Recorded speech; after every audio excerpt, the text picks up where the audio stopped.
ಓಂ ಶ್ರೀ ಗುರುಭ್ಯೋ ನಮಃ. ಫ್ರೆಂಡ್ಸ್, ಎಲ್ಲರಿಗೂ ನಮಸ್ಕಾರ. ಪ್ರೀತಿಯ ಮೀನ ರಾಶಿಯ ಆತ್ಮೀಯ ಬಂಧುಗಳೇ, ನಿಮ್ಮ ಕಣ್ಣೀರಿಗೆ ಸಿಗಲಿದೆ ಸಾಂತ್ವನ. ಆ ನಿಗೂಢ ಸ್ತ್ರೀಯ ಆಗಮನ ಮತ್ತು ಬದಲಾಗಲಿರುವ ನಿಮ್ಮ ಹಣೆಬರಹ. ಜೈ ಮಾತಾದಿ ಅಂತ ಎಲ್ಲರೂ ಕೂಡ ಕಮೆಂಟ್ ಮಾಡಿ, ವಿಡಿಯೋಗೆ ಒಂದು ಲೈಕ್ ಮಾಡಿ. ಮೀನರಾಶಿಯವರೇ, ಎಲ್ಲರೂ ಹೇಗಿದ್ದೀರಾ?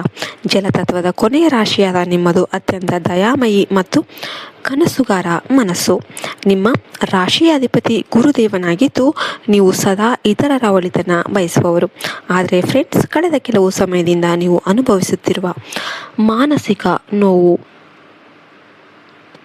ನಂಬಿದವರಿಂದಲೇ ಅನುಭವಿಸಿದ ಮೋಸ ಮತ್ತು ಏಕಾಂಗಿತನ ನಿಮ್ಮನ್ನು ಹೈರಾಣಿಸಿರಬಹುದು.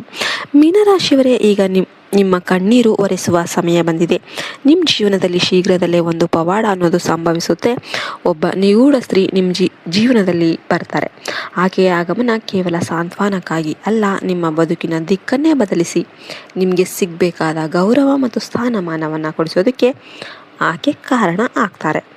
ನೀವು ಹುಟ್ಟಿನಿಂದಲೇ ಅಂತರ್ಮುಖಿಗಳು ಮತ್ತು ಅತೀಂದ್ರಿಯ ಶಕ್ತಿಯನ್ನು ಹೊಂದಿದವರು. ನಿಮ್ಮ ಮನಸ್ಸಿನಲ್ಲಿ ಏನೋ ಒಂದು ಒಳ್ಳೆಯದು ನಡೆಯಲಿದೆ ಎಂಬ ಸುಳಿವು ನಿಮಗೆ ಈಗಾಗಲೇ ಸಿಕ್ಕಿರಬಹುದು. ಆ ನಿಗೂಢ ಸ್ತ್ರೀ ನಿಮ್ಮನ್ನು ಬಹಳ ದಿನಗಳಿಂದ ರಹಸ್ಯವಾಗಿ ಗಮನಿಸ್ತಾ ಇದ್ದಾರೆ. ಆಕೆ ನಿಮ್ಮ ಹಳೆಯ ಜನ್ಮದ ಸಂಗಾತಿ ಇರಬಹುದು, ಅಥವಾ ನಿಮ್ಮ ಕಷ್ಟಗಳನ್ನು ಕಂಡು ಕರಗಿದ ದೈವದೂತೆಯಂತಿರುವ ಒಬ್ಬ ವ್ಯಕ್ತಿ ಆಗಿರಬಹುದು. ಆಕೆ ನಿಮ್ಮನ್ನು ಭೇಟಿಯಾಗೋದಕ್ಕೆ ತುಡಿತಾ ಇದ್ದಾಳೆ. ಯಾಕೆಂದರೆ ಆಕೆಯ ಬಳಿ ನಿಮ್ಮ ಜೀವನದ ಅತಿದೊಡ್ಡ ಸಮಸ್ಯೆಗೆ ಪರಿಹಾರ ಇದೆ. ಬಹುಶಃ ನೀವು ಆರ್ಥಿಕವಾಗಿ ಸಂಕಷ್ಟದಲ್ಲಿದ್ದರೆ ಅಥವಾ ವೃತ್ತಿ ಜೀವನದಲ್ಲಿ ದಾರಿ ಕಾಣದೆ ಕತ್ತಲಲ್ಲಿ ಬಿದ್ದಿದ್ರೆ ಆಕೆಯ ಒಂದು ಮಾತು ಅಥವಾ ಕರೆ ನಿಮಗೆ ಬೆಳಕಿನ ದಾರಿಯಾಗುತ್ತೆ. ಗ್ರಹಗತಿಗಳ ಇಂದಿನ ಸ್ಥಿತಿಯನ್ನು ಗಮನಿಸಿದರೆ ನಿಮ್ಮ ರಾಶಿಯಲ್ಲಿ ಈಗ ಗುರು ಮತ್ತು ಚಂದ್ರನ ಅದ್ಭುತ ಮಿಲನ ಆಗ್ತಾ ಇದೆ. ಇದು ನಿಮ್ಮ ಜೀವನದಲ್ಲಿ ಸಕಾರಾತ್ಮಕ ಬದಲಾವಣೆಗಳನ್ನು ತರುತ್ತೆ. ವಿಶೇಷವಾಗಿ ಆ ನಿಗೂಢ ಸ್ತ್ರೀಯ ಆಗಮನದ ನಂತರ ನಿಮ್ಮ ಅದೃಷ್ಟದ ಬಾಗಿಲು ತೆರೆಯುತ್ತೆ. ಆಕೆ ನಿಮ್ಮನ್ನು ಸಂಪರ್ಕ ಮಾಡೋದಕ್ಕೆ ಒಂದು ಗುಪ್ತ ಮಾರ್ಗವನ್ನು ಬಳಸಬಹುದು. ಅದು ಅನಿರೀಕ್ಷಿತ ಫೋನ್ ಕಾಲ್ ಆಗಿರ್ಬೋದು, ಅಥವಾ ದೇವಸ್ಥಾನದಂತಹ ಆಧ್ಯಾತ್ಮಿಕ ಸ್ಥಳದಲ್ಲಿ ನಡೆಯುವ ಭೇಟಿ ಆಗಿರಬಹುದು.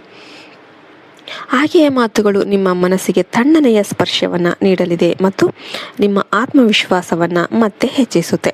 ವೃತ್ತಿ ಜೀವನ ಮತ್ತು ಹಣಕಾಸಿನ ವಿಚಾರದಲ್ಲಿ ಮೀನರಾಶಿಯವರಿಗೆ ಈಗ ಶುಭ ಕಾಲ. ನೀವು ಮಾಡುವ ಪ್ರತಿಯೊಂದು ಕೆಲಸದಲ್ಲೂ ಕೂಡ ದೇವರ ಕೃಪೆ ಇರಲಿದೆ. ಹೊಸ ಉದ್ಯೋಗದ ನಿರೀಕ್ಷೆಯಲ್ಲಿದ್ದರೆ ಅಥವಾ ವಿದೇಶ ಪ್ರಯಾಣದ ಕನಸು ಕಾಣ್ತಿದ್ರೆ ಈ ಸಮಯ ಅತ್ಯಂತ ಸೂಕ್ತವಾಗಿರುತ್ತೆ. ಹಣಕಾಸಿನ ಹರಿವು ಹೆಚ್ಚಾಗುತ್ತೆ, ಆದರೆ ಹಣವನ್ನು ಹೂಡಿಕೆ ಮಾಡುವಾಗ ಆ ನಿಗೂಢ ಸ್ತ್ರೀಯ ಸಲಹೆಯನ್ನು ಪಡೀರಿ. ಆಕೆಯ ಬುದ್ಧಿವಂತಿಕೆ ನಿಮ್ಮನ್ನು ದೊಡ್ಡ ಮಟ್ಟದ ಒಂದು ಲಾಭದತ್ತ ಕೊಂಡೊಯ್ಯುತ್ತೆ. ಇನ್ನು ಸಮಾಜದಲ್ಲಿ ನಿಮ್ಮ ಗೌರವ ಹೆಚ್ಚಾಗುತ್ತೆ ಮತ್ತು ನೀವು ಕಳೆದುಕೊಂಡಿದ್ದ ಸ್ಥಾನಮಾನ ಮತ್ತೆ ನಿಮ್ಮದಾಗುತ್ತೆ.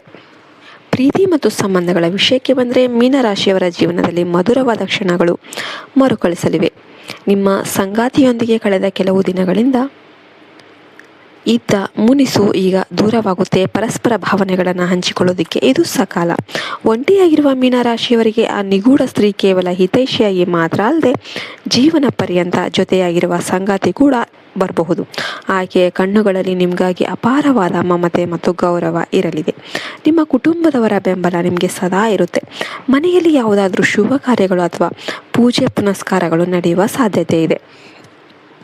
ಇನ್ನು ಆರೋಗ್ಯದ ದೃಷ್ಟಿಯಿಂದ ನೀವು ಸ್ವಲ್ಪ ಎಚ್ಚರದಿಂದಿರಬೇಕು. ಮೀನರಾಶಿಯವರು ಅತಿಯಾದ ಭಾವನಾತ್ಮಕ ಒತ್ತಡಕ್ಕೆ ಒಳಗಾಗಿರೋದ್ರಿಂದ ಕಾಲಿನ ನೋವು ಅಥವಾ ಅತಿಯಾದ ಭಾವನಾತ್ಮಕ ಒತ್ತಡಕ್ಕೆ ನೀವು ಒಳಗಾಗಿರೋದ್ರಿಂದ ಕಾಲು ನೋವು ಅಥವಾ ಅಲರ್ಜಿ ಸಮಸ್ಯೆಗಳು ಕಾಣಿಸಬಹುದು. ಪ್ರತಿದಿನ ಸ್ವಲ್ಪ ಸಮಯ ಧ್ಯಾನ ಮಾಡಿ ಮತ್ತು ನೀರಿನ ಸೇವನೆ ಹೆಚ್ಚಿರಲಿ. ಸಾತ್ವಿಕ ಆಹಾರವನ್ನು ಸೇವಿಸಿ. ನಿಮ್ಮ ಮಾನಸಿಕ ಶಾಂತಿಯೇ ನಿಮ್ಮ ಅತಿ ದೊಡ್ಡ ಶಕ್ತಿ. ನಕಾರಾತ್ಮಕ ಜನರಿಂದ ಮತ್ತು ಮಾಟ ಮಂತ್ರದಂತಹ ವಿಷಯಗಳ ಭಯದಿಂದ ದೂರ ಇರಿ. ದೇವರ ಮೇಲೆ ನಂಬಿಕೆ ಇಡಿ, ನಿಮಗೆ ಏನೂ ಆಗೋದಿಲ್ಲ. ಮೀನರಾಶಿಯವರೇ, ಈಗ ನಿಮ್ಮ ಸಮಯ ಬಂದಿದೆ. ನೀವು ಇಷ್ಟು ದಿನ ಅನುಭವಿಸಿದ ನೋವುಗಳಿಗೆ ಈಗ ಮುಕ್ತಿ ಸಿಗ್ತಾ ಇದೆ. ಆ ನಿಗೂಢ ಸ್ತ್ರೀಯ ಆಗಮನವು ನಿಮ್ಮ ಜೀವನದಲ್ಲಿ ಹೊಸ ವಸಂತವನ್ನು ತರಲಿದೆ. ಆಕೆಯನ್ನು ಪ್ರೀತಿಯಿಂದ ಸ್ವಾಗತ ಮಾಡಿ. ದೈವಿಕ ಶಕ್ತಿಗಳು ನಿಮ್ಮನ್ನು ರಕ್ಷಣೆ ಮಾಡುತ್ತೆ. ನಿಮ್ಮ ತಾಳ್ಮೆ ಮತ್ತು ಭಕ್ತಿಗೆ ಈಗ ಪ್ರತಿಫಲ ಸಿಗುವ ಕ್ಷಣ ಹತ್ತಿರ ಬಂದಿದೆ. ಜೈ ಮಾತಾದಿ ಅಂತ ಎಲ್ಲರೂ ಕಮೆಂಟ್ ಮಾಡಿ.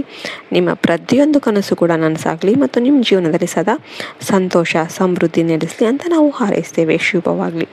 ಧನ್ಯವಾದಗಳು. ಜೈ ಹಿಂದ್, ಜೈ ಭಾರತ್ ಮಾತೆ. ಹರಿ ಓಂ ತತ್ಸತ್. ಸರ್ವೇ ಜನ ಸುಖಿನೋ ಭವಂತು.